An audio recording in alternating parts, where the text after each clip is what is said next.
মন। জীবনে যখনই কোনো বস্তু বা সুখ স্বাচ্ছন্দ্য অধিক মাত্রায় আপনার কাছে চলে আসে, তখন নিজেকে শ্রেষ্ঠ মনে করার একটা প্রবণতা দেখা যায়, যা হয় আত্মবিশ্বাসে পরিণত হয়, নয়তো অহংকারে। এবার আত্মবিশ্বাস আর অহংকারের মধ্যে অনেক বড় পার্থক্য রয়েছে।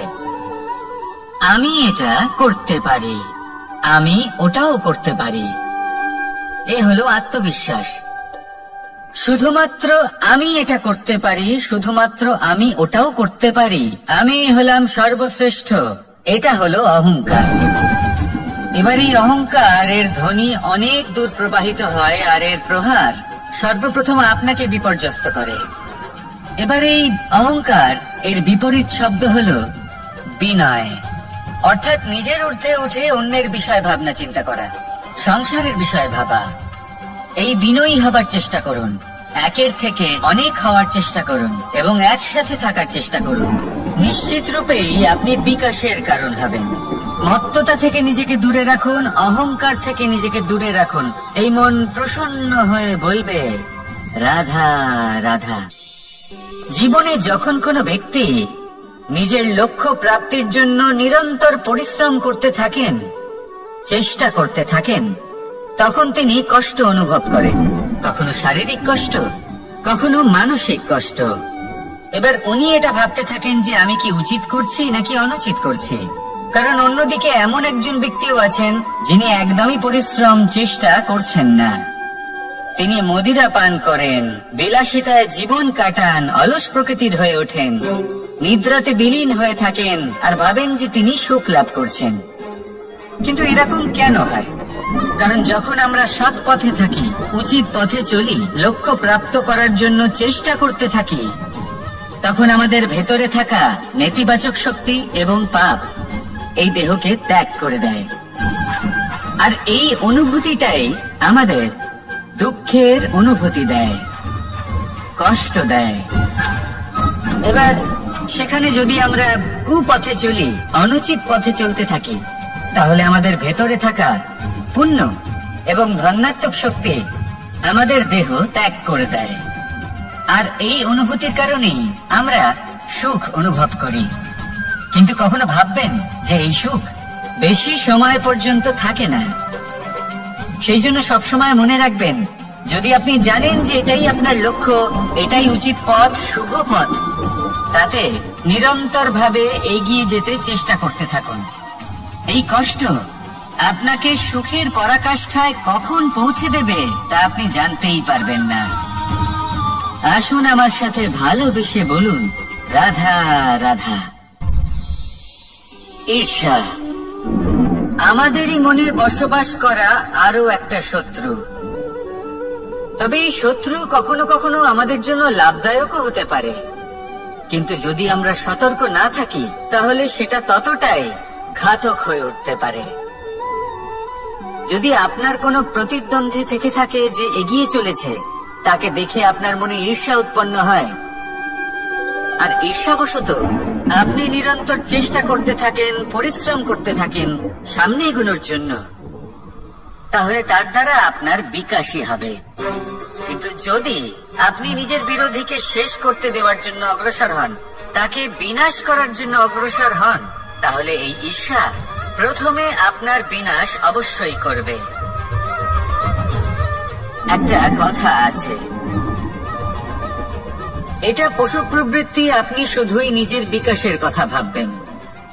তিনিই হলেন প্রকৃত মানুষ, যিনি অন্য মানুষের জন্য প্রাণও দিতে পারেন। এই ঈর্ষা যদি আপনাকে বিকাশের পথে নিয়ে যেতে পারে তাহলে খুবই ভালো। যদি আপনাকে অন্য কাউকে বিনাশ করে দেওয়ার পথে অগ্রসর করে, তাহলে তার থেকে দূরে থাকাই ভালো।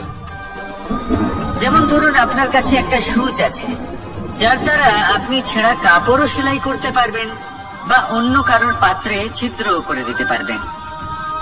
আপনি কি চাইবেন, নিজের বিকাশ নাকি অন্য কারোর বিনাশ? সিদ্ধান্ত আপনারই। আসুন আর আমার সাথে ভালোবেসে বলুন, রাধা রাধা। বিষ এবং অমৃত, এর ভিত্তিতে সংসার চক্র চলতে থাকে। যখন সমুদ্র মন্থন হয়েছিল তখন এই দুই প্রাপ্ত হয়েছিল। প্রথমে বিষ পাওয়া গেল, তারপর অমৃত। জীবন মন্থন করলেও এগুলো লাভ করা যায়। এবার এই যে বিষ, তা হলো অমৃতের থেকে অনেক বেশি শক্তিশালী এবং সেই জন্যই অনেক বেশি ঘাতক। এবার বোঝার চেষ্টা করি এই বিষ আসলে কি। যে কোনো বস্তু বা কোনো ভাব যদি মাত্রার থেকে বেশি পরিমাণে আপনার কাছে থাকে, প্রয়োজনের থেকে বেশি আপনার কাছে থাকে, তাহলে সেটা আপনার কাছে বিষ সমান হতে পারে। তা সে ধন হোক, শক্তি হোক, সম্মান হোক, ইত্যাদি ইত্যাদি।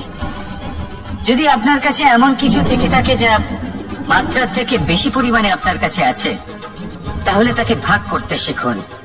যদি আপনি ভাগ করতে শিখে যান, তাহলে এই বিষই আপনার জন্য অমৃতে পরিণত হবে, আর তাদের কাছেও অমৃত সমান হয়ে উঠবে যাদের এই সাহায্যের প্রয়োজন।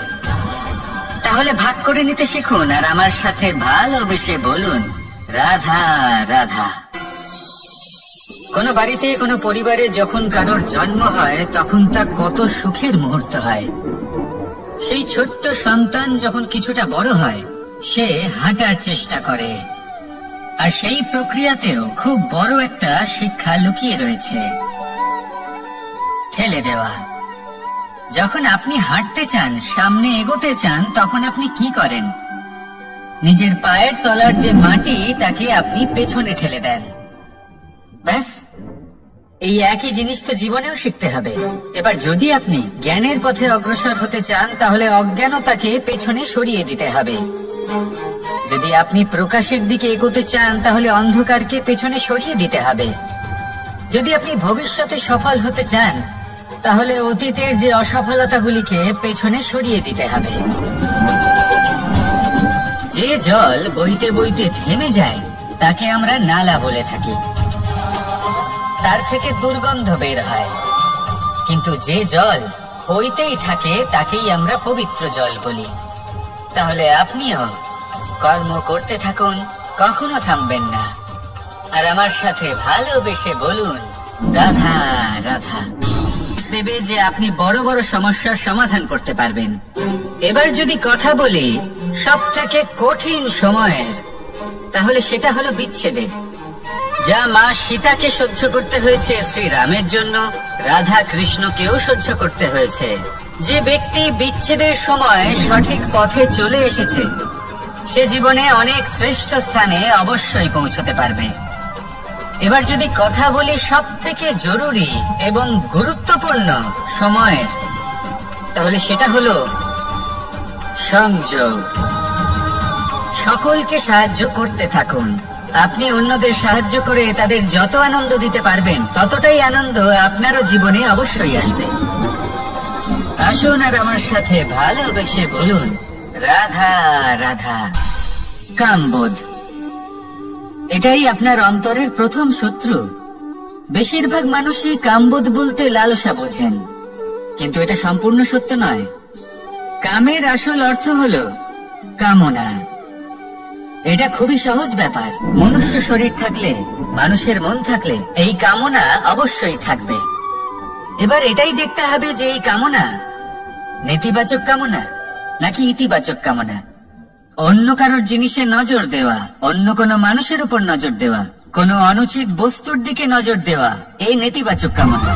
আর এই দুষ্কামনা মানুষকে দিয়ে অপকর্ম করাবেই করাবে। তাই মনে রাখবেন, যে ব্যক্তি নিজের কামনাকে নিয়ন্ত্রণে রাখতে পারেন, তিনি সঠিক পথেও থাকেন, সঠিক লক্ষ্যে পৌঁছতেও পারেন। যিনি কামনা নিয়ন্ত্রণে রাখতে পারেন না, তিনি তার পথও হারিয়ে ফেলেন এবং লক্ষ্যচ্যুতও হন। তাই মনে রাখবেন, নিজের কামনাগুলিকে নিয়ন্ত্রণে রাখুন। কাম নামক এই শত্রুর উপর বিজয় লাভ করুন, আর আমার সাথে ভালোবেসে বলুন, রাধা রাধা। ক্রোধ, আপনার অন্তরের আরো একটা শত্রু। এই ক্রোধ আসলে কি? আপনার মনের এক ভাবনা, যা আপনার মনেই উৎপন্ন হয়। এই মন আত্মার সাথে যুক্ত থাকে। এখন একটা ভাবনা যা আত্মার সাথে যুক্ত থাকে, তাকে অনুচিত কেন বলা হয়, সেটা বোঝার চেষ্টা করুন। ক্রোধ কখনো কখনো জরুরি হয়, বিশেষ রূপে তখন যখন আপনি সঠিক পক্ষে দাঁড়িয়ে রয়েছেন এবং সামনের ব্যক্তি অধর্মের পক্ষে রয়েছেন আর বিনম্রভাবে মানছেন না। যেমন শ্রীরাম ক্রুদ্ধ হয়েছিলেন সাগরের ওপর, ওটা উচিত ছিল, আর তা ততক্ষণই উচিত যতক্ষণ আপনি ক্রোধকে নিয়ন্ত্রণ করছেন। যদি ক্রোধ আপনাকে নিয়ন্ত্রণ করতে শুরু করে তাহলে পরিস্থিতি এমনও হতে পারে, ধরুন একজন ব্যক্তির প্রতি ক্রোধের কারণে আপনি তার ক্ষতি করতে চান। আপনি একটা কয়লা হাতে নিলেন, আর সেই কয়লা সামনের ব্যক্তির ক্ষতি করার পূর্বে আপনার হাত জ্বালিয়ে দেবে। ব্যাস, ক্রোধ এটাই করে, সর্বপ্রথম আপনার ক্ষতি করে, আপনার বিবেক হরণ করে নেয়, আপনি আপনার নিয়ন্ত্রণ হারিয়ে ফেলেন, আর সবকিছু নষ্ট হয়ে যায়। বেশিরভাগ মানুষ ক্রোধে এমন সিদ্ধান্ত নেন যে সেটা তাদেরই বিনাশের কারণ হয়ে দাঁড়ায়। আর কিছু মানুষ বলেন যে আমাদের জীবনে এত যন্ত্রণা আছে, এত সংকট আছে যে ক্রোধ উৎপন্ন হবেই। আর এরকম সময় এটাই উচিত হবে যে আপনি নিজেকে ক্রোধের থেকে দূরে রাখুন, আর তারপর সমস্যার নিবারণ করুন। আর এই নিবারণই আপনার জীবনকে একটা শ্রেষ্ঠ স্তরে পৌঁছে দেবে। তাহলে ক্রোধ থেকে দূরে থাকুন, সুপ্রসন্ন থাকুন, আর আমার সাথে ভালোবেসে বলুন, রাধা রাধা। লোভ আপনার অন্তরের আরো একটা শত্রু। দেখতে গেলে এটা একটা শব্দ, একটা সংস্কৃত শব্দ, লোভ ধাতু থেকে উৎপন্ন হয়েছে। এর অর্থ কিছু লাভ করা। কিছু লাভ করা অনুচিত নয়, আরো কিছু লাভ করাও অনুচিত নয়, কিন্তু সব থেকে বেশি আমি লাভ করব, আমি আরো চাই, আরো বেশি চাই, আরো বেশি পেতে চাই, এটাই হলো লোভ। আর এই লোভ যখন গ্রাস করে তখন আপনি যা পেতে চান, সে ধনী হোক বা মানই হোক, তা অর্জন করার জন্য মানুষ যে কোনো স্তরে পৌঁছে যেতে পারে। যদি মানুষ ধন অর্জন করতে চান তাহলে তার জন্য তারা অধর্মের পথেও চলতে পারেন। যদি সম্মান অর্জন করতে চান তাহলে অন্য মানুষকে ছোটও করতে পারেন। শেষ পর্যন্ত আপনার এটা মনে হতে পারে যে যদি একটু অল্পই প্রাপ্ত করতাম, কিন্তু ভালোবেসে প্রাপ্ত করতাম, এই জীবন আরো অনেক বেশি সুখী হতো। লোভ আপনার জীবনে, আপনার মনে কখন যে প্রবেশ করবে সেটা আপনি জানতেও পারবেন না। তাই এটা চিনতে শিখুন, আর তৎক্ষণাৎ জীবন থেকে বাইরে ফেলে দিন। যা কিছু লাভ করতে চান তা ভালোবেসে লাভ করুন, আর সেই ভালোবাসার সাথেই বলুন, রাধা রাধা। মোহ আপনার অন্তরের আরো একটা শত্রু। এবার মানুষ প্রেম আর মোহের মধ্যে পার্থক্য বুঝতে পারে না। কিছু মানুষ ভাবে যে মোহর মধ্যে খারাপ কি আছে। যদি কোনো মানুষের তার বাবা মার প্রতি, তার সন্তানের প্রতি মোহ থাকে, তবে খারাপ কি আছে? খারাপ আছে, আর সেটা তাদের জন্য খারাপ হতে পারে যাদের প্রতি আপনার এই মোহ আছে। এবার মোহ, এই দুই পরিস্থিতিতেই আপনার হাত প্রসারিত থাকে। মোহের ক্ষেত্রে কোনো বস্তু বা কোনো ব্যক্তিকে লাভ করার জন্য, আর প্রেমে শুধুই প্রদান করার জন্য। মোহর বশে আপনার পায়ে বাঁধন পড়ে যেতে পারে। যদি মাতা পিতার তার সন্তানের প্রতি মোহ থাকে তাহলে তারা তাদের সন্তানকে কখনো দুঃখে, চিন্তায়, যন্ত্রণায় দেখতেই পারবে না। সেই জন্য তারা সন্তানকে বেঁধে রাখতে চান একটা সুরক্ষিত ক্ষেত্রে, যেখান থেকে না তারা সংসারকে দেখতে পায়, না পরখ করতে পারে, না কিছু শিখতে পারে, না বিকট পরিস্থিতির সম্মুখীন হতে পারে। ঠিক যে কারণে তারা দুর্বল হয়ে পড়ে, অজ্ঞানী হয়ে ওঠে। তাদের বিকাশ সেখানেই স্তব্ধ হয়ে যায়, আর সেখানে প্রেম শুধুমাত্র বিকাশের পথে নিয়ে যায়। মা বাবা যদি সন্তানকে ভালোবাসেন তাহলে তাকে ছেড়ে দেন, যে যাও সংসারকে দেখো, পরখ করো, আর শেখো। কিভাবে এর সাথে লড়াই করতে হবে সেটা নিজে শেখো। নিজের শক্তি নিজেই বাড়িয়ে তোলো, নিজের পথ চয়ন করো। সেই জন্য এই মোহর শিকল ভেঙে ফেলুন আর প্রেমকে আপন করে নিন। আর এই প্রেম দ্বারাই বলুন, রাধা রাধা। এই সংসারে এমন অনেক ব্যক্তি আছেন যারা নিজেদের প্রসন্নতার জন্য স্বার্থপরতার সীমা পার করে যেতে পারেন। নিজে সুখ লাভ করার জন্য অন্যকে দুঃখ দিতে পারেন। ওনাদের কারোর প্রতি কোনো টান নেই, না সমাজের প্রতি, না আপনজনদের প্রতি, না ঈশ্বরের প্রতি। এবার দেখুন, মানুষ যদি কাউকে ভয় নাও পায়, তাও নিজের কর্মের কথা মনে করে অবশ্যই ভয় পাওয়া উচিত। কারণ আপনি যা কর্মই করুন তার ফল নিজে থেকে আপনার কাছে আসবেই, নিশ্চিত রূপে আসবে। তার থেকে আপনি পালাতে পারবেন না। কেউ নিজের কর্মফলের হাত থেকে বাঁচতে পারে না। স্বয়ং মহাদেবকে ওনার কর্মফল ভোগ করতে হয়েছিল। উনি কিছু না ভেবেই বর্ষাসুরকে বর দিয়েছিলেন। তার পরিণাম স্বরূপ যেটা হলো যে ওই বর্ষাসুর, যাকে মহাদেব বরদান করেছিলেন, তার হাত থেকে নিজের প্রাণ বাঁচিয়ে ওনাকে পালাতে হলো। এই সংসারে এমন কেউ নেই যে নিজের কর্মফলের হাত থেকে বাঁচতে পারে। সবসময় এটা ভেবে দেখুন যে কর্মটা আপনি করছেন সেটা শ্রেষ্ঠ কিনা। এমন কর্ম করুন যেটা আপনাকে জীবনে এগিয়ে নিয়ে যাবে। নিজেকে সৎ পথে রাখুন, কিন্তু এটাও সুনিশ্চিত করুন যে জীবনে যে কর্ম আপনি করছেন তাতে অন্য ব্যক্তির উপর কি প্রভাব পড়ছে, তাতে উনি দুঃখ পাচ্ছেন না তো। যদি আপনি যা করছেন তাতে সবার মঙ্গল হয়ে থাকে, তাহলে আপনার কাউকে ভয় পাওয়ার কোনো প্রয়োজন নেই। না কালকে ভয় পাবেন, না মহাকালকে। আসুন আমার সাথে ভালোবেসে বলুন রাধা রাধা। জীবনে যখনই আমরা কোনো বিশেষ মানুষের সাথে পরিচিত হই, তখন তার ব্যক্তিত্বের বিষয়ে আমাদের একটি নিজস্ব দৃষ্টিভঙ্গি তৈরি হয়। তা সে ভালো হোক বা মন্দ, আমরা নিজেদের দৃষ্টিভঙ্গি, নিজেদের ধারণা বানিয়ে ফেলি। কিন্তু আপনি কি নিশ্চিত রূপে বলতে পারেন যে এই যে আপনার দৃষ্টিভঙ্গি, সেটাই সেই ব্যক্তির পূর্ণ সত্য, সেই ব্যক্তি সত্যিই সেরকমই? বোঝার জন্য আপনাকে সেই ব্যক্তির কাছাকাছি থাকতে হবে। তিনি কতটা অহংকারী বা কতটা সজ্জন সেটা বোঝার জন্য আপনাকে সেই ব্যক্তিকে সম্মান দিয়ে দেখতে হবে। সেই ব্যক্তি কতটা লোভী বা কতটা সরল সেটা বোঝার জন্য তাকে ধন দিয়ে দেখতে হবে। সেই ব্যক্তির কতগুলো খারাপ গুণ আছে সেটা বোঝার জন্য সেই ব্যক্তিকে স্বাধীনতা দিয়ে দেখতে হবে। তবেই তাকে আপনি বুঝতে পারবেন। যে কোনো মানুষকে বোঝা, তার ব্যক্তিত্ব বুঝে ওঠা এতটা সহজ কাজ নয়। যতক্ষণ কোনো ব্যক্তির ব্যক্তিত্ব সম্পর্কে স্পষ্ট ধারণা না হয়, ততক্ষণ সেই ব্যক্তির সাথে সম্পর্কে অগ্রসর হওয়া উচিত হবে না। আসুন আমার সাথে ভালোবেসে বলুন রাধা রাধা। এই সংসারের দুটি সব থেকে শক্তিশালী শব্দ হলো নীরবতা এবং প্রসন্নতা। এই দুটি সব থেকে বেশি কঠিন। এবার আপনি বলবেন এতে কঠিনের কি আছে?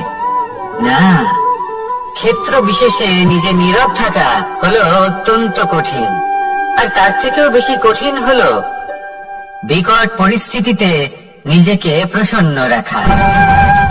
কিন্তু যদি আপনি এটা শিখে যান, তাহলে এই নীরবতাই আপনাকে জীবনে অনেক বড় বড় সমস্যার হাত থেকে বাঁচাবে। এই প্রসন্নতা আপনাকে বিকটতর পরিস্থিতি থেকে বেরিয়ে আসতে শক্তি যোগাবে। তাই এই গুণ আত্মসাৎ করুন আর আমার সাথে ভালোবেসে বলুন রাধা রাধা। আমরা সবাই জীবনে কামনা করি। কেউ ধন সম্পত্তির কামনা করি, কেউ ভালোবাসার, কেউ বন্ধুদের, কেউ নাম খ্যাতি আদি ইত্যাদি। এগুলো লাভ করার জন্য আমরা চেষ্টা করতে থাকি, পরিশ্রম করতে থাকি। কিছু সময় পরে অর্জনও করে ফেলি, কিন্তু সবকিছু অর্জন করার কিছু সময় পরে এরা রুষ্ট হয়ে যান, আমাদের থেকে দূরে চলে যান বা আমাদের থেকে কেড়ে নেওয়া হয়।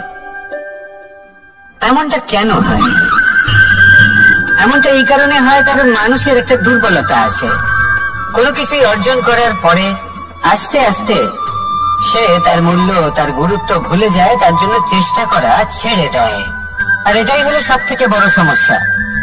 ঠিক যেমন কোনো ব্যক্তি যিনি ধন অর্জন করতে চান তার জন্য কঠিন পরিশ্রম করেন, হয়তো ধন অর্জন করেও ফেলেন, তারপর আস্তে আস্তে ওই ধনের মূল্য ভুলে যান, উচিতভাবে তা প্রয়োগ করেন না, আস্তে আস্তে তার ধন তার সঙ্গ ত্যাগ করে দেয়, সমস্ত পরিশ্রম ব্যর্থ হয়ে যায়। সেই জন্য মনে রাখবেন, এই সংসারে কিছু অর্জন করা অত্যন্ত কঠিন ব্যাপার, কিন্তু তার থেকেও বেশি কঠিন হলো সেটা নিজের সাথে ধরে রাখা। তাই জীবনে যখনই আপনি কিছু অর্জন করবেন তার গুরুত্বটা বুঝুন, আর তারপরে সময় সময় তার মূল্য নিজেকে স্মরণ করাতে থাকুন। কৃতজ্ঞ থাকুন যে আপনার পরিশ্রম আপনাকে এই ফল দান করেছে, আর চিরকাল পরিশ্রম করুন, তবেই আপনি যেটা লাভ করেছেন সেটা আপনার কাছে থেকে যাবে। আসুন আর আমার সাথে ভালোবেসে বলুন, রাধা রাধা। এই সংসারে আপনার সব থেকে বড় বন্ধু কে? কেউ বলবেন ছোটবেলার বন্ধুরা, কেউ বলবেন মাতা পিতা, কেউ বলবেন ঈশ্বর। এবারে বলুন যে এই সংসারে আপনার সব থেকে বড় শত্রু কে? কেউ বলবে আপনার বিরোধী, সেই ব্যক্তি যে আপনাকে হিংসে করে, বা আপনার নিজের অহংকার, আপনার কুকর্ম। আমি বলবো যে এই সংসারে আপনার সব থেকে বড় বন্ধু হলো আপনার নিজের মন। এই চঞ্চল মনকে যদি আপনি নিয়ন্ত্রণ করতে শিখতে পারেন, তাহলে এর থেকে বড় বন্ধু এই সংসারে আপনি কোথাও পাবেন না। সেখানেই যদি এই মন আপনাকে বশ করে ফেলে, তাহলে সংসারে এর থেকে বড় শত্রু আপনি কোথাও পাবেন না। সেই জন্য এই সংসারকে নিয়ন্ত্রণ করার চেষ্টা ত্যাগ করুন। প্রথমে এই মনকে নিয়ন্ত্রণ করতে শিখে যান, তাহলে এই জীবন নিজে থেকেই সাফল্যের পথে অগ্রসর হবে।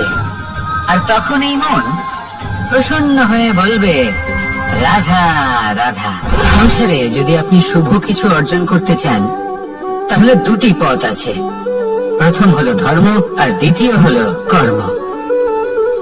কিছু ব্যক্তি এমন কথাও বলেন যে আমরা তো ধর্মের পথেই অগ্রসর ছিলাম, আমরা তো লক্ষ্য প্রাপ্ত করতে পারলাম না, বরং আমাদের নিন্দা হলো। এবার এরকমটা ঠিক কেন হয়? এরকম এই কারণে হয়, কারণ দেখতে গেলে ধর্ম সবসময় আমাদের এমন পথ দেখায় যেটা আমাদের একটা শুভ লক্ষ্য প্রাপ্তিতে সাহায্য করে, কিন্তু সেই লক্ষ্যে আমাদের পৌঁছতে হবে নিজেদের কর্ম দ্বারা। যদি আপনি ধর্মের পথে অগ্রসর হয়ে থাকেন, তাহলে আপনাকে কর্মও করতে হবে। যদি ধর্মের পথে চলেন কিন্তু কর্ম না করেন, তাহলে লক্ষ্য প্রাপ্তি হবে না। ঠিক সেইভাবেই যদি আপনি কর্ম করতে থাকেন কিন্তু ধর্মের পথে না চলেন, তাও লক্ষ্য প্রাপ্তি হবে না। মনে রাখবেন যে ধর্ম এবং কর্ম হলো একটি মুদ্রার দুই পিঠের সমান। এদের নিজের জীবনে আত্মসাৎ করুন এবং অগ্রসর হন। এই সংসারের প্রত্যেক লক্ষ্য আপনার হবে। আসুন আমার সাথে ভালোবেসে বলুন, রাধা রাধা। প্রত্যেক মানুষ জীবনযাপন করেন, কিন্তু প্রত্যেক মানুষ বেঁচে থাকার রসদ জোগাড় করতে পারেন না। তাহলে কি করা যায়? জীবনের রসদ কিভাবে জোগাড় করা যায়? কিভাবে আমাদের চেষ্টা করে যাওয়া উচিত? আমাদের কি করা উচিত? কিছু কাজ আছে যেগুলো আপনাদের করতে হবে। সর্বপ্রথম, জীবনে যখনই কোনো সমস্যা আসবে, তখন নিরপেক্ষভাবে তার সম্মুখীন হন। তা সে যে সমস্যাই হোক, সেটা সমাধান করার জন্য আপনাকে শুভ পথ নির্বাচন করতেই হয়। তারপরে যদি আপনার হাতে কখনো ক্ষমতা আসে, সেই মুহূর্তে আরো বেশি বিনম্র থাকতে হবে। আপনি ধন অর্জন করলে তখন অহংকার জাগ্রত হতে দিলে চলবে না। আপনি যদি শক্তিশালী হয়ে ওঠেন, তাও অহংকার জাগ্রত হলে চলবে না। জীবনে যখনই ক্রোধ হবে, তখন নিজেকে নিয়ন্ত্রণ করুন, আর ভেবে দেখুন যে যদি এই মুহূর্তে আপনি ক্রোধ দেখান, তাহলে তার পরিণাম কি হবে। এর ফলে কি কিছু শুভ ঘটনা ঘটবে নাকি অশুভ কিছু ঘটবে? শুধু এই কটা কাজ নিজেদের জীবনে আত্মসাৎ করুন, জীবন যাপন অত্যন্ত সহজ হয়ে যাবে। আসুন আমার সাথে ভালোবেসে বলুন, রাধা। মানুষ বড়ই বিচিত্র প্রাণী। অধিক থেকে অধিকতর ধন লাভ করার চেষ্টায় নিজের শরীরকে নষ্ট করে ফেলেন, নিজের শক্তি হারিয়ে ফেলেন, নিজের সামর্থ্য হারিয়ে ফেলেন। আর যে ধন লাভ করেন সেটা কোথায় যায়? সেই শক্তি, সেই সামর্থ্যকে আবার ফিরে পাওয়ার জন্য। আর কিছু মানুষ জীবন এমন ভাবে যাপন করেন যেন তা কখনোই শেষ হবে না, কিন্তু শেষ তো সবারই হবে। আর যখনই শেষটা কাছে চলে আসে, তখন মানুষ এটা বুঝতে পারেন যে সে জীবনকে উপভোগ করেন। তার কারণটা কি? লালসা। এই লালসা জন্ম দেয় লোভকে, আর এই লোভ জন্ম দেয় আপনারই বিনাশকে। সেই জন্য আজ আপনার কাছে যা কিছু আছে, যেমনটা আছে, তার সাথে জীবন যাপন করুন, পূর্ণরূপে যাপন করুন। আপনার কাছে যতই ধন, শক্তি, মান থাকুক, তা সবার মধ্যে ভাগ করতে শিখুন। ভাগ করলে ভালোবাসা বাড়ে, আর এই ভালোবাসা দ্বারা জীবন আরো সুখময় হয়ে ওঠে। তাহলে আসুন আর আমার সাথে ভালোবেসে বলুন, রাধা রাধা। মন, জীবনে যখনই কোনো বস্তু বা সুখ স্বাচ্ছন্দ্য অধিক মাত্রায় আপনার কাছে চলে আসে, তখন নিজেকে শ্রেষ্ঠ মনে করার একটা প্রবণতা দেখা যায়, যা হয় আত্মবিশ্বাসে পরিণত হয়, নয়তো অহংকারে। এবার আত্মবিশ্বাস আর অহংকারের মধ্যে অনেক বড় পার্থক্য রয়েছে। আমি এটা করতে পারি, আমি ওটাও করতে পারি, এ হলো আত্মবিশ্বাস। শুধুমাত্র আমি এটা করতে পারি, শুধুমাত্র আমি ওটাও করতে পারি, আমি হলাম সর্বশ্রেষ্ঠ, এটা হলো অহংকার। এবার এই অহংকারের ধ্বনি অনেক দূর প্রবাহিত হয়, আর এর প্রহার সর্বপ্রথম আপনাকে বিপর্যস্ত করে। এবার এই অহংকার এর বিপরীত শব্দ হলো বিনয়, অর্থাৎ নিজের ঊর্ধ্বে উঠে অন্যের বিষয় ভাবনা চিন্তা করা, সংসারের বিষয়ে ভাবা। এই বিনয়ী হবার চেষ্টা করুন, একের থেকে অনেক হওয়ার চেষ্টা করুন এবং একসাথে থাকার চেষ্টা করুন। নিশ্চিত রূপেই আপনি বিকাশের কারণ হবেন। মত্ততা থেকে নিজেকে দূরে রাখুন, অহংকার থেকে নিজেকে দূরে রাখুন। এই মন প্রসন্ন হয়ে বলবে, রাধা রাধা। জীবনে যখন কোনো ব্যক্তি নিজের লক্ষ্য প্রাপ্তির জন্য নিরন্তর পরিশ্রম করতে থাকেন, চেষ্টা করতে থাকেন, তখন তিনি কষ্ট অনুভব করেন, কখনো শারীরিক কষ্ট, কখনো মানসিক কষ্ট। এবার উনি এটা ভাবতে থাকেন যে আমি কি উচিত করছি নাকি অনুচিত করছি। কারণ অন্যদিকে এমন একজন ব্যক্তিও আছেন যিনি একদমই পরিশ্রম চেষ্টা করছেন না। তিনি মদিরা পান করেন, বিলাসিতায় জীবন কাটান, অলস প্রকৃতির হয়ে ওঠেন, নিদ্রাতে বিলীন হয়ে থাকেন আর ভাবেন যে তিনি সুখ লাভ করছেন। কিন্তু এরকম কেন হয়? কারণ যখন আমরা সৎ পথে থাকি, উচিত পথে চলি, লক্ষ্য প্রাপ্ত করার জন্য চেষ্টা করতে থাকি, তখন আমাদের ভেতরে থাকা নেতিবাচক শক্তি এবং পাপ এই দেহকে ত্যাগ করে দেয়। আর এই অনুভূতিটাই আমাদের দুঃখের অনুভূতি দেয়, কষ্ট দেয়। এবার সেখানে যদি আমরা কুপথে চলি, অনুচিত পথে চলতে থাকি, তাহলে আমাদের ভেতরে থাকা পুণ্য এবং ধনাত্মক শক্তি আমাদের দেহ ত্যাগ করে দেয়। আর এই অনুভূতির কারণেই আমরা সুখ অনুভব করি। কিন্তু কখনো ভাববেন যে এই সুখ বেশি সময় পর্যন্ত থাকে না। সেই জন্য সবসময় মনে রাখবেন, যদি আপনি জানেন যে এটাই আপনার লক্ষ্য, এটাই উচিত পথ, শুভ পথ, তাতে নিরন্তর ভাবে এগিয়ে যেতে চেষ্টা করতে থাকুন। এই কষ্ট আপনাকে সুখের পরাকাষ্ঠায় কখন পৌঁছে দেবে তা আপনি জানতেই পারবেন না। আসুন আমার সাথে ভালোবেসে বলুন, রাধা রাধা। ঈর্ষা আমাদেরই মনে বসবাস করা আরো একটা শত্রু। তবে এই শত্রু কখনো কখনো আমাদের জন্য লাভদায়কও হতে পারে, কিন্তু যদি আমরা সতর্ক না থাকি তাহলে সেটা ততটাই ঘাতক হয়ে উঠতে পারে।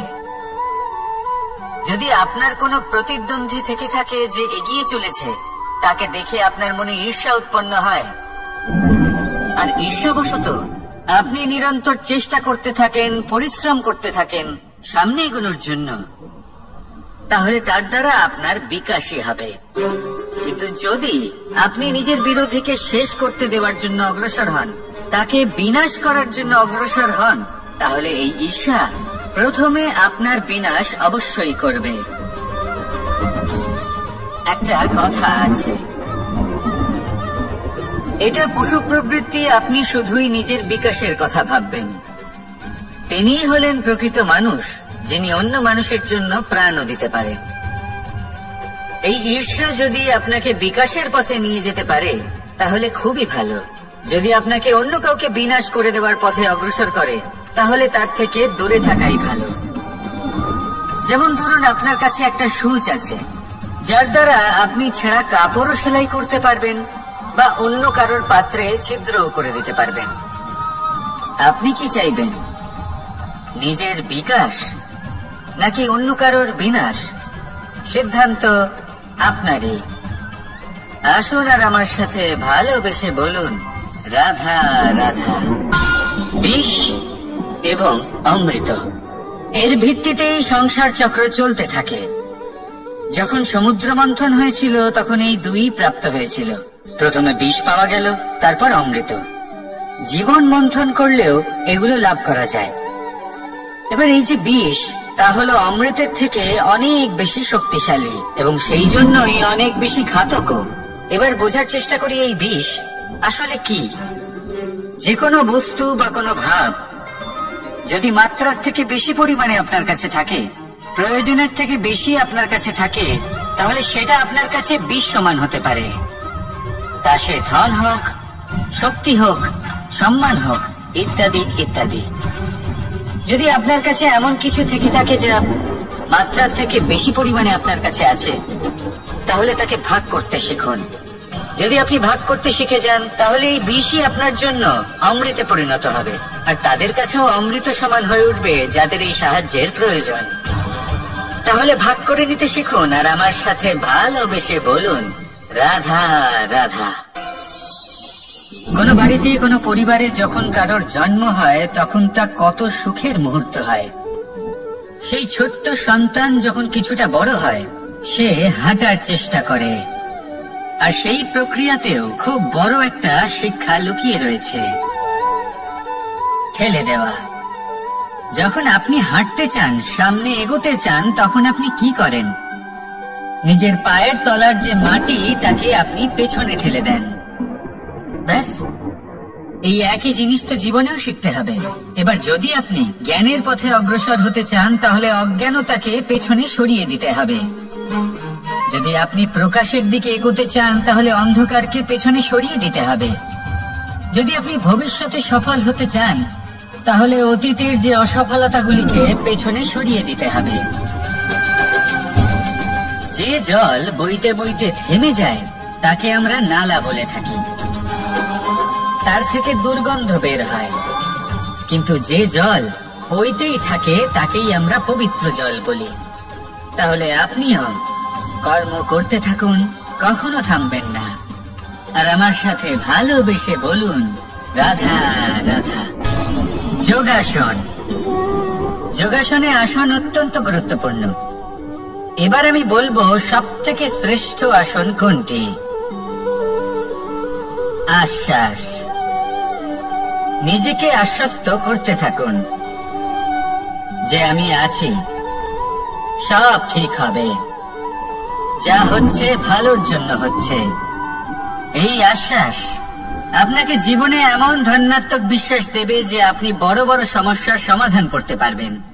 এবার যদি কথা বলি সব থেকে কঠিন সময়ের, তাহলে সেটা হলো বিচ্ছেদের। যা মা সীতাকে সহ্য করতে হয়েছে, শ্রীরামের জন্য রাধা কৃষ্ণকেও সহ্য করতে হয়েছে। যে ব্যক্তি বিচ্ছেদের সময় সঠিক পথে চলে এসেছে, সে জীবনে অনেক শ্রেষ্ঠ স্থানে অবশ্যই পৌঁছতে পারবে। এবার যদি কথা বলি সব থেকে জরুরি এবং গুরুত্বপূর্ণ সময়ের, তাহলে সেটা হলো সংযোগ। সকলকে সাহায্য করতে থাকুন।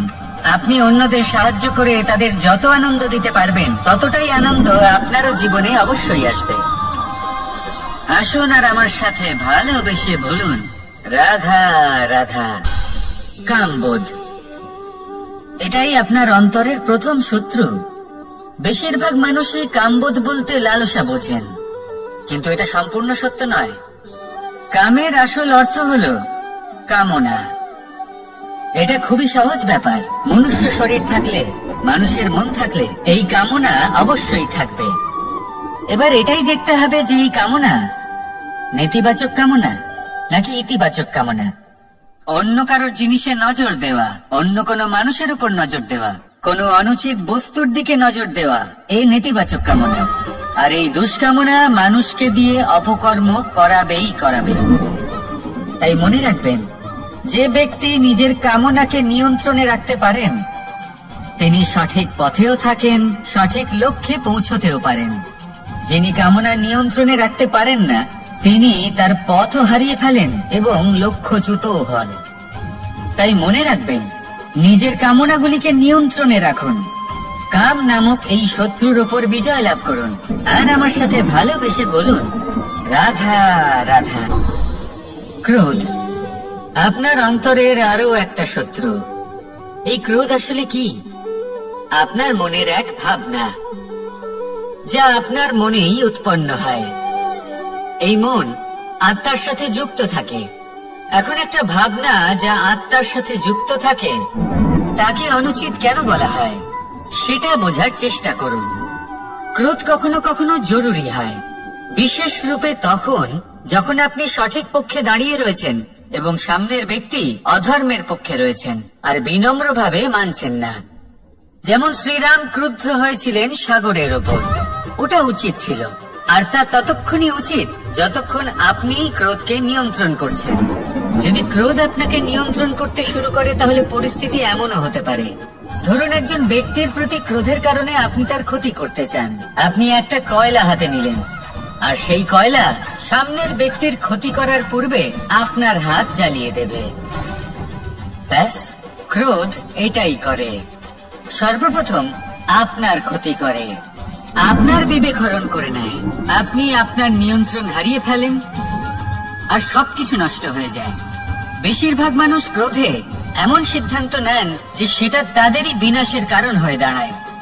আর কিছু মানুষ বলেন যে আমাদের জীবনে এত যন্ত্রণা আছে, এত সংকট আছে যে ক্রোধ উৎপন্ন হবেই।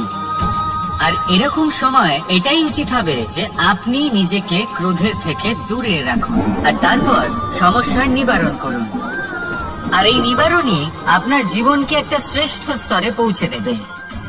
তাহলে ক্রোধ থেকে দূরে থাকুন, সুপ্রসন্ন থাকুন আর আমার সাথে ভালোবেসে বলুন, রাধা রাধা।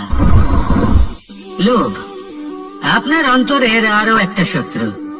দেখতে গেলে এটা একটা শব্দ, একটা সংস্কৃত শব্দ, লব ধাতু থেকে উৎপন্ন হয়েছে। এর অর্থ কিছু লাভ করা। কিছু লাভ করা অনুচিত নয়, আরো কিছু লাভ করাও অনুচিত নয়, কিন্তু সব থেকে বেশি আমি লাভ করব, আমি আরো চাই, আরো বেশি চাই, আরো বেশি পেতে চাই, এটাই হলো লোভ।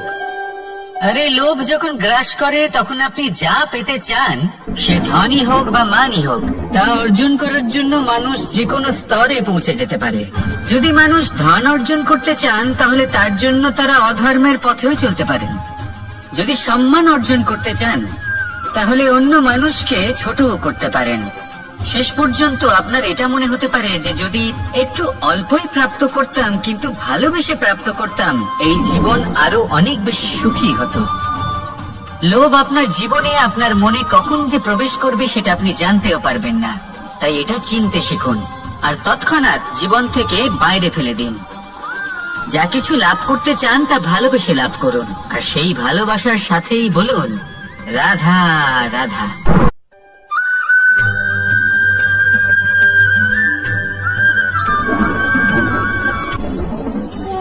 ভোজন। এবার ভোজন সংগ্রহ করার জন্য মানুষ কি না করেন, সব সময় চেষ্টা করতে থাকেন।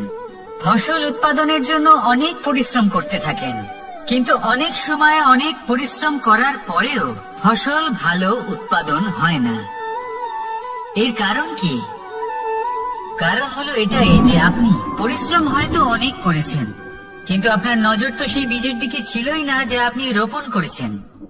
সেই জন্য সব সময় কোনো বীজ রোপণ করার আগে তাকে পরখ করে দেখুন, তা অত্যন্ত আবশ্যক। আর সেইভাবেই যখনই কোনো কর্মের প্রশ্ন আসে তাহলে সেখানে শুধুমাত্র পরিশ্রম যথেষ্ট নয়, সেই কাজের প্রতি আপনার কর্তব্য কি, আপনার উদ্দেশ্য কি, সেটা জানা হলো অত্যন্ত গুরুত্বপূর্ণ। তাই কর্ম করুন, কিন্তু সেই কর্মের প্রতি আপনার যা উদ্দেশ্য তার মাহাত্ম্য বুঝতে চেষ্টা করুন। তাহলে আসুন আমার সাথে ভালোবেসে বলুন, রাধা রাধা।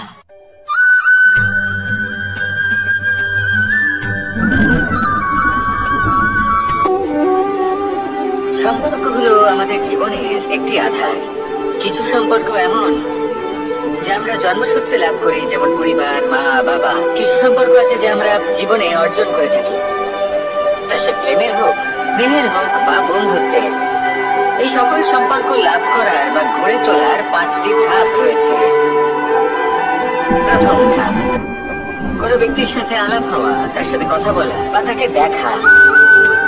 দ্বিতীয় ধাপ, সে ব্যক্তিকে আমাদের ভালো লাগা। তৃতীয় ধাপ,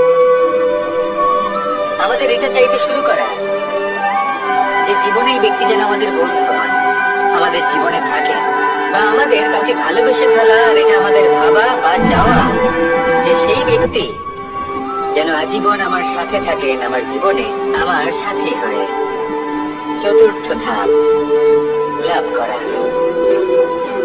এবার এই ধাপটি অনেক মানুষের পক্ষেই খুবই সরল হয়, বড়ই সরল ভাবে নিজেদের সঙ্গীকে লাভ করে থাকে।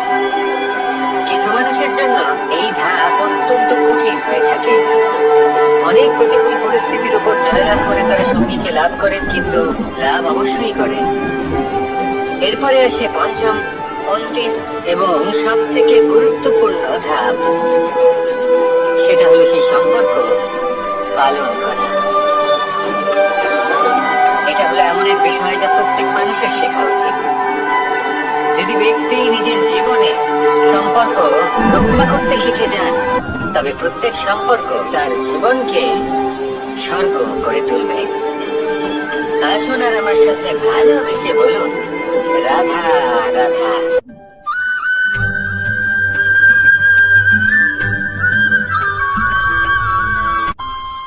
আমাদের মনে যখন কোনো প্রশ্ন ওঠে, কোনো দ্বন্দ্ব জাগে, তখন আমরা যাই আমাদের গুরুর কাছে, আমাদের আরাধ্যের কাছে গিয়ে জিজ্ঞেস করি।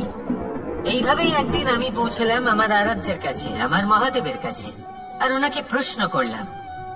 এভাবেই পাথরের ছোট টুকরো, তার খুব বেশি গুরুত্ব থাকে না, কিন্তু যখন অসংখ্য পাথরের টুকরো একত্রিত হয় তখন তা পর্বতের আকার ধারণ করে।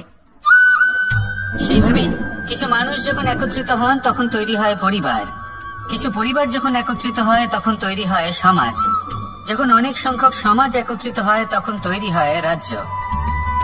এবার এই রাজ্যের সব থেকে গুরুত্বপূর্ণ ব্যক্তি হতে পারেন রাজা, কিন্তু তাও সেই রাজা একা কিছু করতে পারেন না। যুদ্ধ লড়ার সময় তারও নিজের সৈন্যদলকে প্রয়োজন পড়ে। কিন্তু এই সংসারে এমন একজন ব্যক্তি আছেন যিনি একাই সব কাজ করতে থাকেন, এবং সেই ব্যক্তি হলেন মা। আমাদের জীবনে একজন পিতার ভূমিকা কিন্তু নিঃসন্দেহে অমূল্য, কিন্তু আমাদের সকলের জীবনে যে ভূমিকা একজন মায়ের তা অন্য কারোর থাকে না। একজন মা একাই সন্তানকে বড় করতে পারেন, সংস্কারী করে তুলতে পারেন, তার জন্য পরিশ্রম করেন। আর এত কিছু কাজ করার পরেও তার কাজের জন্য তিনি প্রশংসা অবশ্য পান না। উল্টে যদি সেই সন্তান অনুচিত পথে চালিত হয়, অনুচিত কর্ম করে, তখন সেই মাকেই অপবাদের পাত্র হয়ে উঠতে হয়। আমাদের জীবনে মায়ের যোগদান কতটা সেটা বুঝুন। আপনাকে বড় করে তোলার জন্য উনি কতটা পরিশ্রম করেছেন সেটা বুঝুন। আজ থেকে, এখন থেকে, এই মুহূর্ত থেকে মাকে সম্মান করতে শিখুন। যখন সময় পাবেন, যখন সুযোগ হবে, তখন তার প্রশংসা করুন, ওনারও ভালো লাগবে। আর মায়ের এই মমতার জন্য, তার এই ভূমিকার জন্য আসুন সবাই মিলে আমরা তাকে প্রণাম করি, আর সকলে মিলে ভালোবেসে বলি, রাধা রাধা।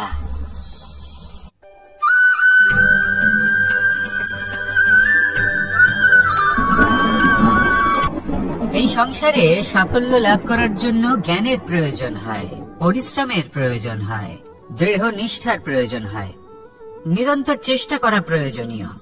কিন্তু আরো কিছু আছে যা অত্যন্ত প্রয়োজনীয় এবং গুরুত্বপূর্ণ। তা হলো ভালো বন্ধু। তাদের থাকা অত্যন্ত প্রয়োজনীয়। যদি ভালো বন্ধু থাকে তাহলে সময় এলে তারা ঢাল হয়ে আপনাকে সুরক্ষা করবেন।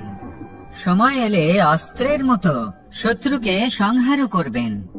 যদি তিনি জ্ঞানী হন, তাদের মধ্যে সদ্গুণ থাকে, তাহলে এই সব গুণ আপনার মধ্যেও প্রবেশ করবে। তাহলে সাফল্যের জন্য ভালো বন্ধু পাওয়া অত্যন্ত প্রয়োজনীয়। কিন্তু শুধু বন্ধু কেন, ভালো শত্রুও থাকা প্রয়োজনীয়। এবার আপনি ভাববেন, আমি কি বললাম? যদি আপনার জীবনেও ভালো অর্থাৎ শক্তিশালী শত্রু থাকে, তাহলে আপনিও শক্তিশালী হতে থাকবেন। এই শত্রু আপনাকে প্রেরিত করবে আরো বেশি শক্তিশালী হয়ে ওঠার। কখনো কোনো হরিণকে দেখুন, তীব্র গতিতে দৌড়তে থাকে। কেন তীব্র গতিতে দৌড়য়? এই কারণে নয় যে কোথাও তার জন্য মধুর ঘাস অপেক্ষা করে রয়েছে, না, সে এই কারণে তীব্র গতিতে দৌড়য় কারণ সেটা না করলে তার পেছনে একটি সিংহ আছে যে ওকে নিজের ভোজন করে ফেলবে।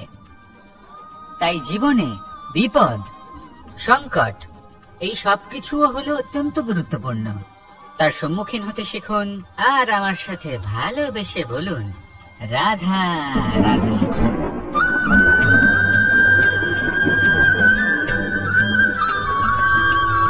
কথায় আছে, প্রত্যেক পুত্র তার পিতার প্রতিচ্ছবি হয়, আর সমস্ত প্রতিচ্ছবি চায় যেন সে তার অস্তিত্ব প্রাপ্ত করতে পারে। পুত্র চায় সে যেন তার পিতার মতো হয়, বা কখনো কখনো তার থেকেও শ্রেষ্ঠ হয়। সেটা কোনো অনুচিত ব্যাপার না। অনুচিত তখন হয় যখন পুত্র নিজের পিতার মতো হবার স্বপ্ন পূরণ করতে গিয়ে বা তার থেকেও শ্রেষ্ঠ হওয়ার স্বপ্ন পূরণে অনুচিত পথের আশ্রয় নেয়। কারণ তারপরে সে তার পিতার গুণগুলি আত্মসাৎ করতে চায় না। সে শুধুই এটা চায় যে সংসারের চোখে যেন আমি শ্রেষ্ঠ প্রমাণিত হই। এটা অনুচিত। সংসারে এমন অনেক মানুষ আছেন যারা এই কারণে শ্রেষ্ঠ হবার চেষ্টা করেন যাতে তার পরিবারে তার পিতার সম্মান বৃদ্ধি পায়। এমনও মানুষ থাকেন, আর এটাই হলো পার্থক্য উদ্দেশ্যের। মনে রাখবেন, যদি আপনার উদ্দেশ্য শুভ হয় তাহলে পথও শুভ হবে, যদি আপনার উদ্দেশ্য অশুভ হয় তাহলে পথও অশুভ হবে। তাহলে নিজের পিতার মতো হবার চেষ্টা অবশ্যই করুন, তার থেকেও শ্রেষ্ঠ হওয়ার চেষ্টা অবশ্যই করুন, কিন্তু মনে রাখবেন আপনার সংকল্প আর আপনার উদ্দেশ্য এই দুই শুভ হওয়া উচিত। তাহলে আসুন আর আমার সাথে ভালোবেসে বলুন, রাধা রাধা।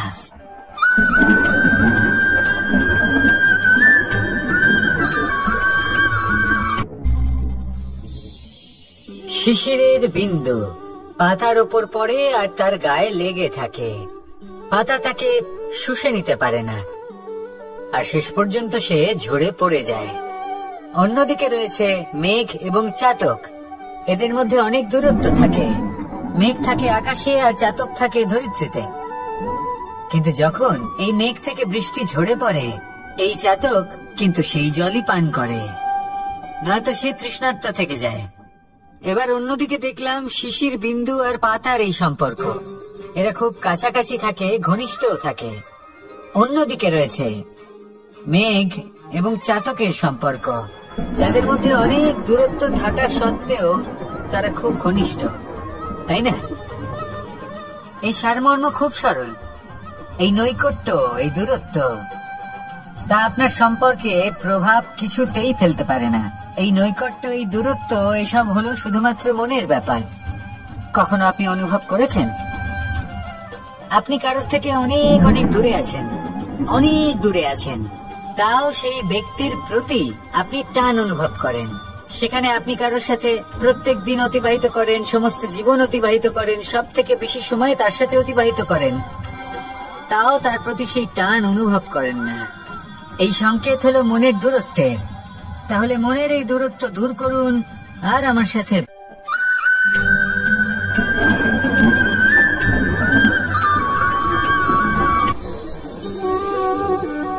শক্তি এক অত্যন্ত বিচিত্র বস্তু, বা বলতে পারেন অনুভূতি। পিতা সবসময় চান যেন তিনি তার শক্তি পুত্রকে। আসুন আপনাকে সহজে বোঝাই। যদি আপনি সুপাত্র হন আর আপনাকে শক্তি দেওয়া হয়, তাহলে আপনি সেই শক্তির গুরুত্ব বুঝবেন, কোথায় সেই শক্তি প্রয়োগ করা উচিত সেটা বুঝবেন। আর এটা যেহেতু অর্জন করা শক্তি হবে, সেই শক্তির অপব্যবহার হবে না। কিন্তু যদি এই আপনি কুপাত্র হন আর যদি আপনাকে এই শক্তি দেওয়া হয়, তাহলে কি হবে? দেখতে গেলে এই শক্তি আপনি দান হিসেবে পেয়েছেন, তাই না আপনি এই শক্তির গুরুত্ব বুঝবেন আর না এর প্রয়োগ আপনি জানবেন। তার অপব্যবহার হওয়া সুনিশ্চিত। তাই যদি আপনি কোনো শক্তি অর্জন করতে চান তাহলে আগে তার যোগ্য হয়ে উঠুন, পুত্র নয় পাত্র হয়ে উঠুন। আর আমার সাথে ভালোবেসে বলুন, রাধা রাধা।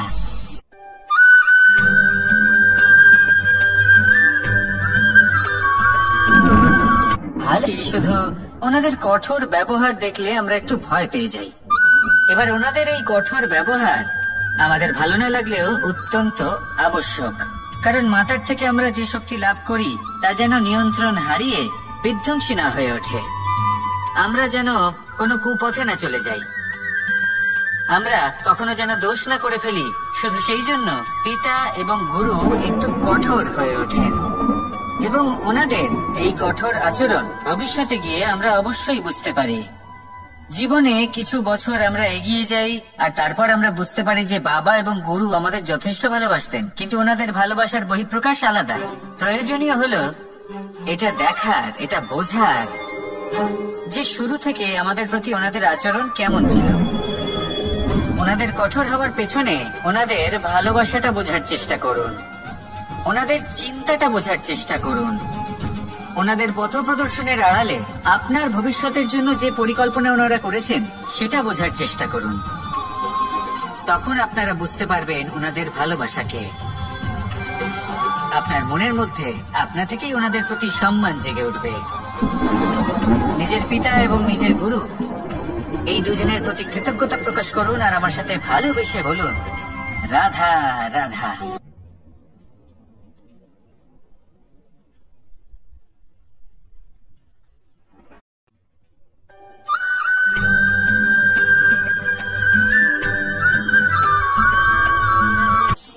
কখনো কোনো বাগানের কোনো বৃক্ষকে দেখেছেন যেখানে সুগন্ধি ফুল থাকে, রসালো ফল থাকে? তাই রোদ পেলে এই বৃক্ষগুলি শুকিয়ে যায়। প্রয়োজনের থেকে কম রোদ পেলেও এই বৃক্ষ কিন্তু শুকিয়ে যায়। প্রয়োজনের থেকে কম জল যদি পায় এই বৃক্ষ শুকিয়ে যেতে পারে। প্রয়োজনের থেকে অতিরিক্ত জল যদি পায় তখনও এই বৃক্ষের শিকড়গুলি নষ্ট হয়ে যেতে পারে। এবার এটাই কিন্তু আমাদের সংসারের সাথেও হয়। আমাদের সংসারের সকল প্রতিভাশালী ব্যক্তি, যেমন লেখক, বিচারক, প্রবক্তা, যোদ্ধা, এদের সবার ক্ষেত্রে এই কথাটাই প্রযোজ্য। যদি বেশি প্রশংসা করা হয় তাহলেও এরা হারিয়ে যাবেন। প্রয়োজনের থেকে বেশি যদি নিন্দা করা হয় তখনও তারা নত হয়ে পড়বেন।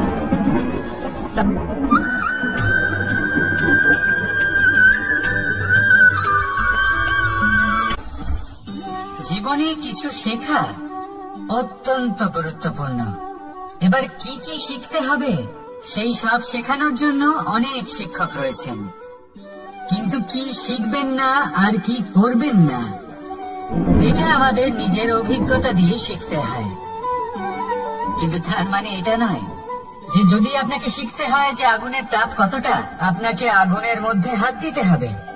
না, অন্য কারোর অভিজ্ঞতা দ্বারাও শিখতে পারেন। প্রশ্ন শুধুমাত্র একটাই যে আপনি কি শিখতে চান নাকি চান না।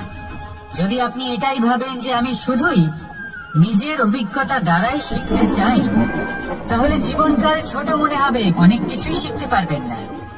তাই নিজের সাথে সাথে বড়দের অভিজ্ঞতা দ্বারাও শেখা শুরু করে দিন। এই সংসারের অভিজ্ঞতা দ্বারা শিখতে শুরু করে দিন।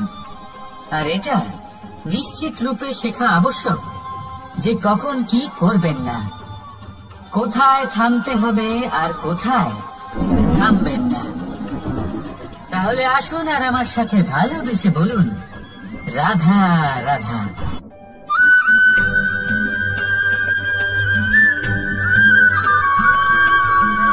এই সংসারে সব থেকে বেশি কোমল বস্তু হলো রেশম। এই রেশম এতটাই কোমল হয় যে এর পুরো একটা থান শুধুমাত্র একটা হাতে ধরা সম্ভব। পাক দিতে থাকে, পাক দিতেই থাকে আর আস্তে আস্তে তার মধ্যেই জড়িয়ে পড়ে। শেষে ওর এই সুন্দর অমূল্য সৃষ্টি রেশমের এই সুতো তার নির্মাণ কার্য পূর্ণ হয়, কিন্তু তাতেই ও নিজে বন্দী হয়ে যায়। নিজেরই মায়াজালের এই বন্দি গৃহে নিজেই ফেঁসে যায়।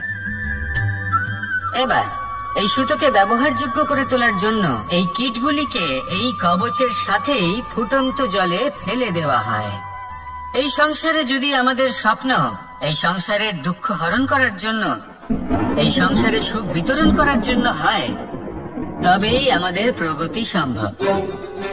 যদি আমাদের এই স্বপ্ন শুধুই আমাদের এবং আমাদের স্বার্থ সিদ্ধির জন্য হয়, তাহলে এই স্বপ্ন আমাদের অন্ধ করে দেবে, আমাদের অন্ধকারের পথে নিয়ে যাবে, আর আমরাও সেই কীটের মতো হয়ে যাব। নিজেদেরই মায়াজালে আমরা নিজেই ফেঁসে যাব, আর শেষে আমরা যদি কিছু লাভ করি তা হবে একাকিত্ব, অন্ধকারময় মৃত্যু। তাই স্বপ্ন অবশ্যই দেখুন, কিন্তু এমন ভাবে স্বপ্ন দেখবেন না যে তার এই বন্দিগৃহে আপনি নিজেই ফেঁসে গেলেন। স্বপ্ন দেখুন পরোপকারে।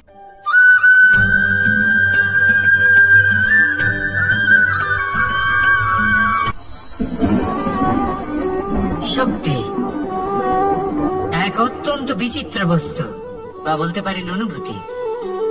পিতা সবসময় চান যেন তিনি তার শক্তি পুত্রকে। আসুন আপনাকে সহজে বোঝাই।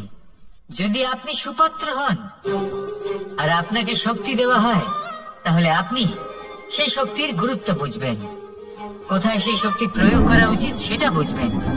আর এটা যেহেতু অর্জন করা শক্তি হবে, সেই শক্তির অপব্যবহার হবে না। কিন্তু যদি এই আপনি কুপাত্র হন আর যদি আপনাকে এই শক্তি দেওয়া হয়, তাহলে কি হবে? দেখতে গেলে এই শক্তি আপনি দান হিসেবে পেয়েছেন, তাই না আপনি এই শক্তির গুরুত্ব বুঝবেন, আর না এর প্রয়োগ আপনি জানবেন। তার অপব্যবহার হওয়া সুনিশ্চিত। তাই যদি আপনি কোনো শক্তি অর্জন করতে চান, তাহলে আগে তার যোগ্য হয়ে উঠুন। পুত্র নয়, পাত্র হয়ে উঠুন। আর আমার সাথে ভালোবেসে বলুন, রাধা রাধা।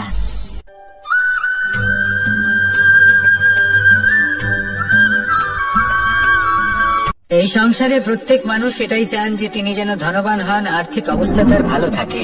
তুই আঘাত প্রদান করুক না কেন, প্রেম পূর্বক সহ্য করে, আর তার বদলে অমূল্য রত্ন প্রদান করে।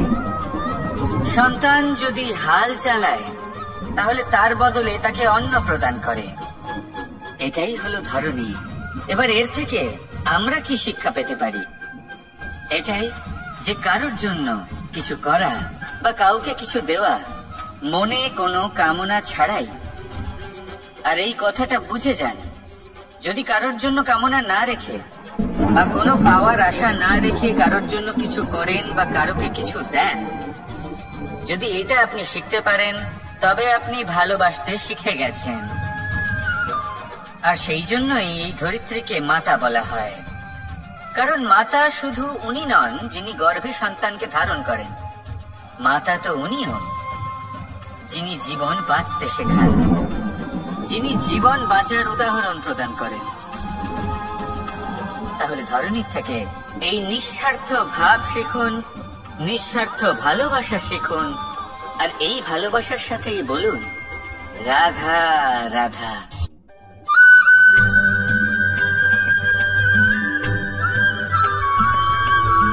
মানুষ জন্মগ্রহণ করে, তার সাথে ভয়েরও জন্ম হয়।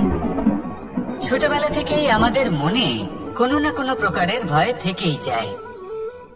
কেউ এই বিষয়ে ভয় পায় যে তার কোনো বস্তু তার থেকে দূরে চলে যাবে, ভয় পায় যে আমরা যেন পথ না হারিয়ে ফেলি, আদি ইত্যাদি। কিন্তু সত্যি কথা বলতে, ভেবে দেখুন এই ভয় বাস্তবে কি? শুধুই একটা মনস্থিতি, আর কিছুই নয়। যা কিছু আপনি জীবনে পেয়েছেন তা একদিন আপনাকে হারাতে হবে। এই জীবন হলো আপনারই, কিন্তু তাও একদিন সমাপ্ত হবে। তাই ভয় পেয়ে কি লাভ? এই ভয় শুধু আপনাকে জীবন যাপন করা থেকে বাধা দিচ্ছে, আর কিচ্ছু নয়। পথ হারিয়ে ফেললেই বুঝতে পারবেন যে নতুন পথ কিভাবে বানাতে হয়। কিছু মানুষকে জীবন থেকে হারালে তবেই আপনি বুঝবেন যে আপনার আপনজনকে। এই ভয়ের কারণে ভীত হয়ে থাকবেন না। এই তারা নক্ষত্র অন্ধকারের অভাবে গুরুত্ব হারায়। শিবকেও মহাদেব হওয়ার জন্য বিষ পান করতে হয়েছিল। প্রত্যেক পরিস্থিতি, প্রত্যেক সাফল্য আপনার পরীক্ষা নেবে। তাতে উত্তীর্ণ হওয়া হলো আপনার কর্ম। যখনই আপনি ভয় পাবেন বা সংকটের সম্মুখীন হবেন, তখন সাহসের সাথে তার সম্মুখীন হন। মনে রাখবেন, যে সম্মুখীন হতে জানে, সাফল্য তার সাথে সবসময় থাকে। আসুন আর আমার সাথে ভালোবেসে বলুন, রাধা রাধা।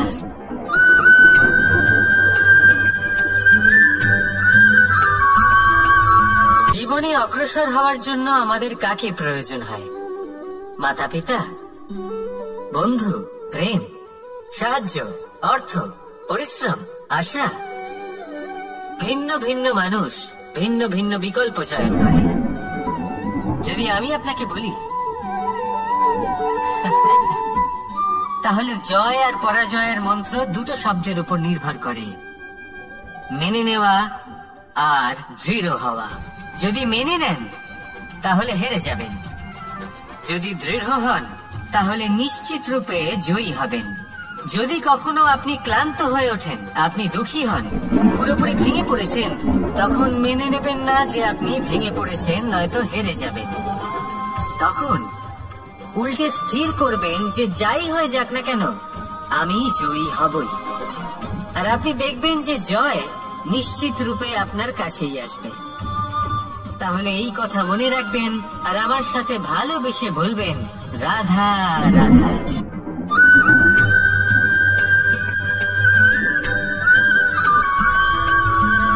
এই সংসারে কোন বস্তু হোক বা ব্যক্তি হোক, তার একার গুরুত্ব কিন্তু খুব বেশি নয়। একটা উদাহরণ হিসেবে বৃষ্টির ফোঁটাকে ভেবে দেখুন। যদি একটি বৃষ্টির ফোঁটা হয়, তাহলে তার খুব বেশি গুরুত্ব থাকে না। কিন্তু যখন সহস্র বৃষ্টির ফোঁটা মেঘের মধ্যে দিয়ে ঝরে পড়ে, তখন সেটা বর্ষার রূপ ধারণ করে। সেই বর্ষা যাই প্রকৃতিকে শান্ত করে। সেইভাবেই পাথরের ছোট টুকরো, তার খুব বেশি গুরুত্ব থাকে না। কিন্তু যখন অসংখ্য পাথরের টুকরো একত্রিত হয়, তখন তা পর্বতের আকার ধারণ করে। সেইভাবেই কিছু মানুষ যখন একত্রিত হন, তখন তৈরি হয় পরিবার। কিছু পরিবার যখন একত্রিত হয়, তখন তৈরি হয় সমাজ। যখন অনেক সংখ্যক সমাজ একত্রিত হয়, তখন তৈরি হয় রাজ্য। এবার এই রাজ্যের সব থেকে গুরুত্বপূর্ণ ব্যক্তি হতে পারেন রাজা, কিন্তু তাও সেই রাজা একা কিছু করতে পারেন না। যুদ্ধ লড়ার সময় তারও নিজের সৈন্যদলকে প্রয়োজন পড়ে। কিন্তু এই সংসারে এমন একজন ব্যক্তি আছেন, যিনি একাই সব কাজ করতে থাকেন, এবং সেই ব্যক্তি হলেন মা। আমাদের জীবনে একজন পিতার ভূমিকা কিন্তু নিঃসন্দেহে অমূল্য। কিন্তু আমাদের সকলের জীবনে যে ভূমিকা একজন মায়ের, তা অন্য কারোর থাকে না। একজন মা একাই সন্তানকে বড় করতে পারেন, সংস্কারী করে তুলতে পারেন, তার জন্য পরিশ্রম করেন। আর এত কিছু কাজ করার পরেও তার কাজের জন্য তিনি প্রশংসা অবশ্য পান না। উল্টে যদি সেই সন্তান অনুচিত পথে চালিত হয়, অনুচিত কর্ম করে, তখন সেই মাকেই অপবাদের পাত্র হয়ে উঠতে হয়। আমাদের জীবনে মায়ের যোগদান কতটা, সেটা বুঝুন। আপনাকে বড় করে তোলার জন্য উনি কতটা পরিশ্রম করেছেন, সেটা বুঝুন। আজ থেকে, এখন থেকে, এই মুহূর্ত থেকে মাকে সম্মান করতে শিখুন। যখন সময় পাবেন, যখন সুযোগ হবে, তখন তার প্রশংসা করুন। ওনারও ভালো লাগবে। আর মায়ের এই মমতার জন্য, তার এই ভূমিকার জন্য আসুন সবাই মিলে আমরা তাকে প্রণাম করি, আর সকলে মিলে ভালোবেসে বলি, রাধা রাধা।